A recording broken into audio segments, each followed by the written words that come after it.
Welcome back. बात करेंगे मईशत के हवाले से। तो एक हफ्ता बेहतरी के बाद रुपया फिर नीचे जाना शुरू हो गया और जब थोड़ा सा रुपया हिलता है तो हम डर जाते हैं।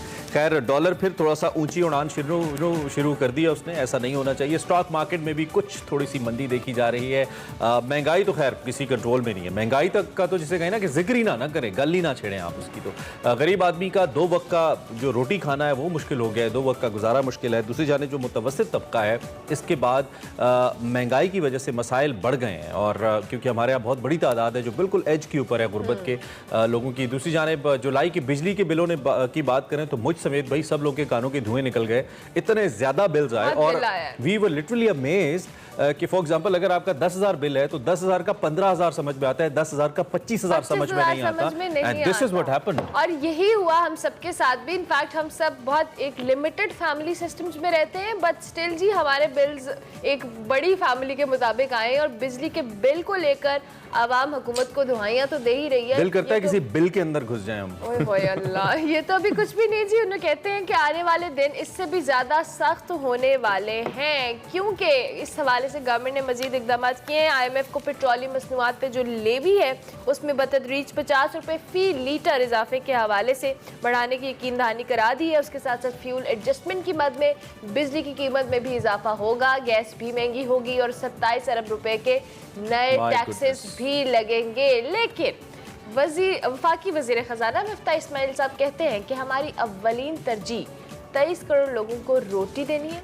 जबकि वजीर खजाना साहब जिस तरह पेट्रोल और बिजली और गैस महंगे हो रही है, इसमें नए टैक्सेस लग रहे हैं, इसमें रोटी नहीं मिलेगी बल्कि इससे आवाम की पहुंच से दूरी होगी। और हुकूमती फैसलों के हवाले से अगर हम बात करें और माशी सूरत हाल किस तरफ को जा रही है, क्या कोई मिनी बजट आने वाला है, माशी सूरत हाल क्या होने वाली है आइंदा आने वाले दिनों में, इसी हवाले से आज हम बात करेंगे। बिल्कुल इसी हवाले से हम बात करेंगे। लेकिन दूसरी जानिब ये जो महंगाई का तूफान है इसमें जो गवर्नमेंट की मैनेजमेंट है, अब एक बात हमें समझ नहीं आती। हुकूमत एक काम कर सकती है, चले मान लिया कि वो जो तेल की दरामदात है वो नहीं रोक सकते या उसमें कमी नहीं कर सकते क्योंकि हमारी ज़रूरियात है, हमारा इंपोर्ट बिल नहीं उतना कम हो सकता, दो कि गवर्नमेंट ने कुछ इनिशिएटिव्स लिए हैं। लेकिन एक काम जो हुकूमत कर सकती है वो ये कर सकती है कि कम से कम लोगों के लिए लोगों के साथ सच तो बोला जाए। खास तौर पे हम पिछले अरसे में पेट्रोलियम प्राइसेस की बात करते हैं तो मरियम नवाज साहिबा जो कि नायब सदर हैं पाकिस्तान मुस्लिम लीग नून की, जो कि हुकूमती जमात है, उन्होंने खुद ट्वीट करके एतराज़ किया और उन्होंने कहा जी हमारे पार्टी हेड ने मीटिंग छोड़ दी इस वजह से क्योंकि अपने पेट्रोलियम प्राइसेस बढ़ाई हैं। और सभी इत्तेहादियों ने कहा, आसिफ अली जरदारी साहब ने ये कहा कि पेट्रोलियम प्राइसेस का बढ़ना दुरुस्त नहीं है, लेकिन शहबाज साहब ने बढ़ा दी। अब शहबाज साहब किसकी ईमा पे बढ़ा रहे हैं ये एक बड़ा सवाल है। और दूसरा बड़ा सवाल ये है कि इतना कुछ करने के बाद अगर आपकी बात IMF नहीं मान रहा तो आप कौन से मुआशी रिफॉर्म्स करने के लिए हुकूमत के अंदर आए थे? एक बहुत बड़ा सवाल है। इस वक्त हर शख्स ये पूछ रहा है कि आपने इमरान खान को इसलिए हटाया था या पिछली हुकूमत को कि जी हमने मुआशी रिफॉर्म्स करने थे, मुआशी हो गया था। मिफ्ता साहब की ट्विटर स्पेस में सुनता था, उसमें रोज आके वो ये बात करते थे कि हम ये कर देंगे, हम ये कर देंगे, उनके पास ये नहीं है, शायद खाकान अब्बासी साहब, एहसन इकबाल साहब, यू नेम इट। वो कौन सी रिफॉर्म्स थी जो आपने करनी थी? अब आपकी IMF सब कुछ, आपने वही शराइत पूरी की जो PTI कर रही थी, आप उससे भी दो कदम आगे चले गए, मामला आपका हल नहीं हो रहा। इसका मतलब है आप जो PR के गीत गाते थे, जो रिलेशनशिप के गीत गाते थे कि हमारा बहुत अच्छा है IMF के साथ, वो अच्छा नहीं है। अगर अच्छा होता तो अब तक ये मुआहिदा हो चुका होता। बहरहाल 29 अगस्त के बाद डेवलपमेंट होने की, कोई बड़ा ब्रेक थ्रू होने की उम्मीद तो हमें मौजूद है कि कुछ ना कुछ ऐसा हो सकता है। लेकिन फिल वक्त हुकूमत अपनी मुआशी पॉलिसियों को लेकर और आवाम को रिलीफ देने के लिहाज से मुकम्मल तौर पर नाकाम नजर आती है। और इस नाकामी की वजह यही है कि हमारी जो स्ट्रैटेजी थी, हम जब ये हुकूमत इस सारी सिचुएशन में आई थी, इमरान खान साहब को हटाने के हवाले से अदम एतमाद भी लाई गई, तो इस बात को बेस बनाया गया कि मुल्की हालात जो हैं आने वाले सालों के लिए बहुत मुश्किल होने वाले हैं। लेकिन अनफॉर्चुनेटली जिन हालात को ये मौजूदा हुकूमत ठीक करने आई थी वो काफ़ी हद तक उनके कंट्रोल से बाहर भी रहे, चाहे इनकी मौशी पॉलिसीज़ हो, IMF के प्रोग्राम के पास जाना हो और IMF की कड़ी शराइत को मानना और उसे लोगों पर इम्प्लीमेंट करना हो। लेकिन अनफॉर्चुनेटली हर चीज़ का इन्होंने जो कह लें इम्प्लीमेंट किया, लेकिन उसका खातिर खा रिजल्ट नहीं आया। तारीख पे तारीख मिलती रही IMF की जानिब से कि किस्त जारी कर दी जाएगी, लेकिन स्टिल अभी तक मामला निगोसिएशंस के अंदर ही है। रोज स्टेटमेंट दी जाती है मुख्तलिफ वज़रा की तरफ से कि जी IMF की किस्त बहाल होने वाली है, उसके बाद तमाम तर जो सिचुएशन है वो बेहतर हो जाएगी।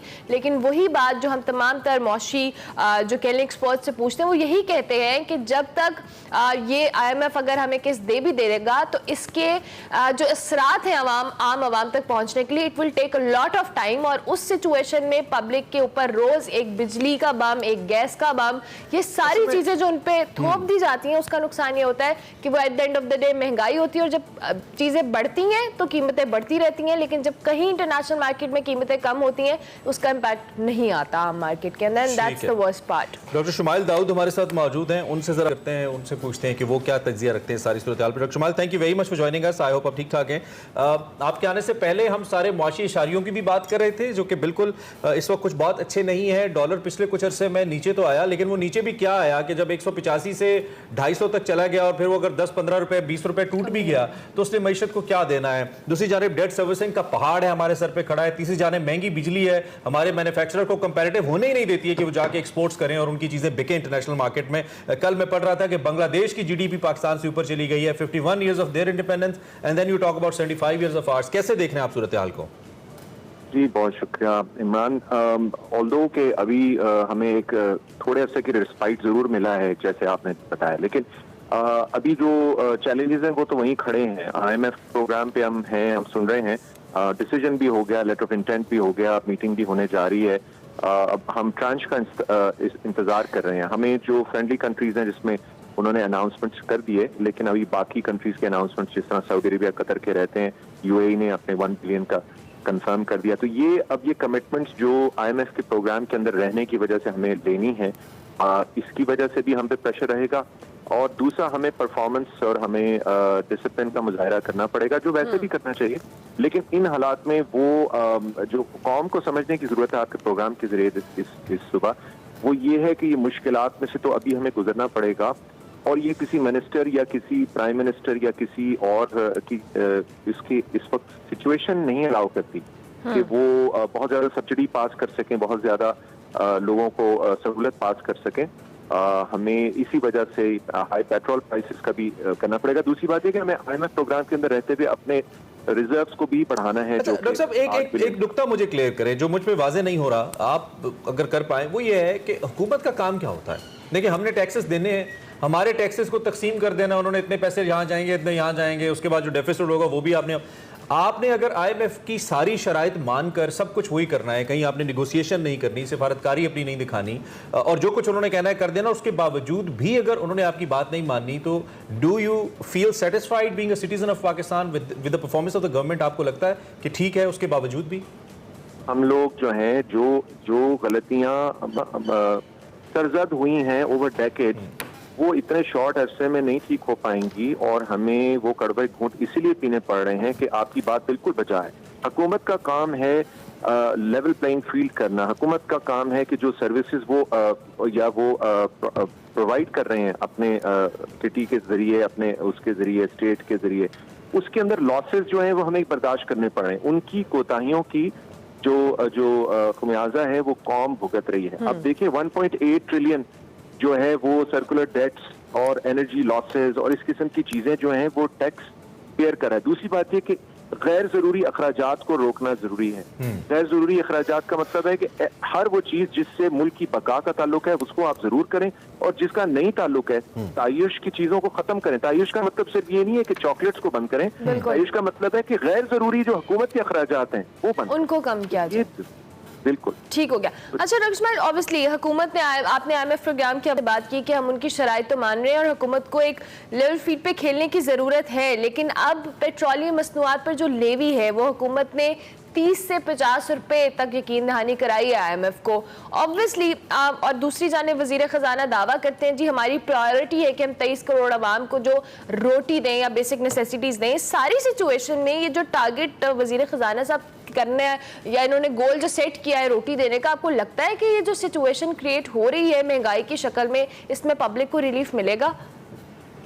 देखिए, हुकूमत ने अभी जो कल ही अनाउंसमेंट हुई है फाइनेंस मिनिस्टर की तरफ से, वो यही हुई है कि हम जो बहुत ऐसी चीजें थी जिनको लग्जरी आइटम्स को बैन किया था, उन पर से बैन तो उठा रहे हैं, लेकिन उनके ऊपर 300 से 400% तक हम टैक्सेस में, रेगुलेटरी ड्यूटी में और मुख्तलिफ तरीकों से बढ़ा रहे हैं, जिससे हुकूमत जो है ये उम्मीद कर रही है कि वो जो रेवेन्यू जनरेट करेंगे और टोबैको के ऊपर 50 अरब का, उसको फिर वो पास ऑन करने की कोशिश करेंगे मुख्तलिफ यानी कि डायरेक्ट सब्सिडीज जिसे कहते हैं गुरबा के लिए, ताकि उनको कुछ आसानी पैदा हो सके। ये प्रोग्राम है इन हालात के अंदर बेसिकली काफी डिफिकल्ट सिचुएशन है, इसलिए उसकी वजह ये कि हमारे रेवेन्यूज नहीं इनहैंस हो सके। अभी आपने देखा कि टैक्स लगाया था ट्रेडर्स के ऊपर, उस पर बहुत ज्यादा जो है वो रेजिस्टेंस आया कि जी छोटे ट्रेडर्स पे लग रहा है, लेकिन अक्टूबर में जाके दोबारा से हुकूमत को शायद एक मिनी बजट की भी हम सुनवाई है कि पॉसिबिलिटी है कि उनको दोबारा से कुछ चीजों को रीएडजस्ट करना। डॉक्टर साहब, आपको मुझसे बहुत बेहतर बताया कि हमारा मसला यही रहा है कि वी बिन हम शॉर्ट टर्म प्लानिंग्स पे रहे हैं, हमने लॉन्ग टर्म नहीं है, और मौजूदा हुकूमत भी ऐसे ही है कि जैसे जब तक अपना टेन्योर है, हर हुकूमत ने यही किया है, सिर्फ इस हुकूमत का नहीं है, उस वक्त तक आप इंतजाम करें और फिर अगले के रहमो करम पे छोड़ के चले जाएं और वो फिर आके नई पॉलिसीज करे, नए ताल्लुकात बनाए एंड ऑल दैट। इसके लिए क्या किया जा सकता है इस वक्त? आप एक बतौर वाशी माहिर के आप क्या सजेस्ट कर सकते हैं कि हम कम से कम जो भी कर रहे हैं वो लॉन्ग टर्म हो, उसके नुकसानात हैं तो उनको लॉन्ग टर्म के लिए कुछ ऐसे उसका समअप किया जाए कि फायदा हो उसका?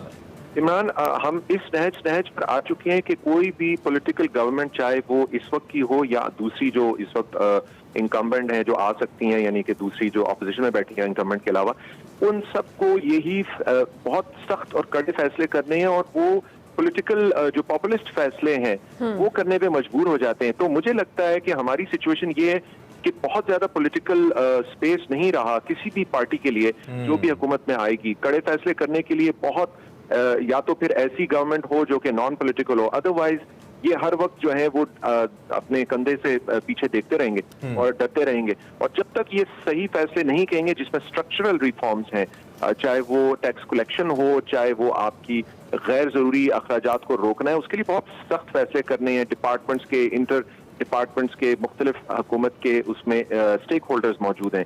तो जब तक आप अपने एक्सपेंसेस को कट नहीं करेंगे, और दूसरी बात से ट्रेड डेफिसिट जो है वो हमें अब 80 बिलियन जो हमारा इंपोर्ट है उसको कर्टेल करने की हुकूमत ने कोशिश की है, लेकिन क्या वो सस्टेन कर पाएंगे? कल तो फिर खोल दी पुरतय्युश अशिया की जो दरामद है पाबंदी खत्म की है।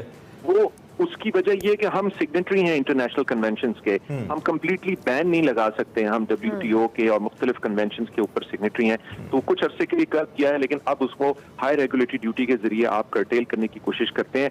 असल चीज यही है कि आपको अपने गैर जरूरी अखराजात कम करके रेवेन्यूज बढ़ाने की जरूरत है।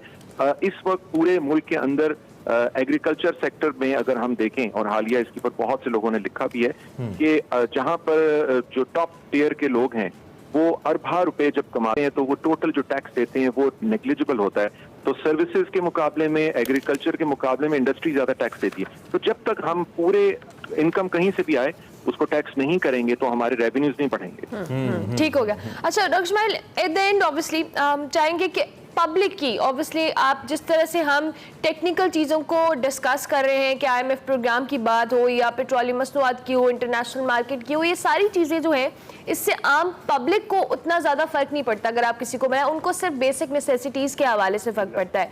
आपके नज़दीक पब्लिक की क्या रिस्पॉन्सिबिलिटी है सारी सिचुएशन में, क्योंकि अभी स्टेट जिन मामलात में उलझी हुई है उसमें पब्लिक के हवाले से हाँ रुक रही है, तो हम उसमें एज ए नेशन या एज ए सिटीजन किस तरह से रोल प्ले कर सकते हैं? हम आई थिंक हम as a nation, as a consumer, हम अपनी जो कंजम्पशन पैटर्न को उसको चेंज करने की कोशिश करें। जाहिर बात है उसमें हम मियाना रवि इख्तियार करें, उसमें हम जो भी कोई हम चीज इस्तेमाल कर रहे हैं कोशिश करें कि लोकल हो, इंडिजिनस हो, पाकिस्तान की मैन्युफैक्चर्ड हो, बेशक वो कम क्वालिटी की हो, हम उसको इस्तेमाल करें ये समझते हुए कि कौमी फरीजा है, मैं कुछ ना कुछ पैसे बचा रहा हूं अपने मुल्क के लिए।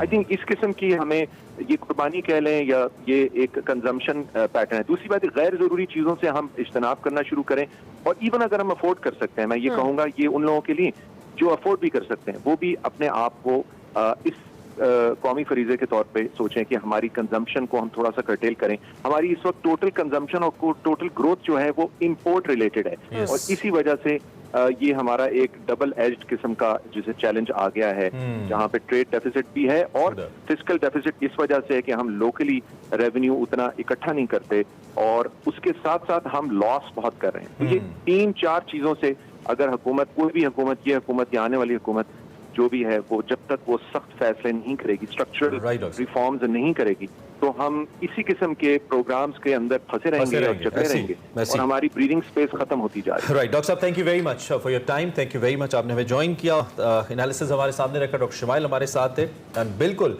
यहाँ पे तो हालत ऐसी है कि पता है कि मुल्क में डॉलर ऊपर जा रहा है, रुपए की कदर घट रही है, लोगों ने धड़ाधड़ डॉलर खरीदना शुरू कर दिए टू अर्न मोर प्रॉफिट। ये हराम तो कतई तौर पे नहीं है, नाजायज़ भी नहीं है, लेकिन क्या आप मुल्क की खिदमत कर रहे हैं? तो नहीं कर रहे, क्योंकि आप उस सूरत में जब आपके मुल्क को डॉलर की ज़रूरत है, आप अपने ज़ाती मफाद के लिए डॉलर को ख़रीद के स्टोर कर रहे हैं, तो आप कितने मुखलिस हैं? आपसे मुराद हम सब हैं। तो हमारी रिस्पॉन्सिबिलिटी भी है, जहाँ तक हुकूमत की खामियाँ हैं वो भी हम पॉइंट आउट करते हैं, जो अच्छी बातें हैं वो भी करते हैं। तो ultimately it's all our responsibility जिस पर हमने काम करना है। अच्छा जी,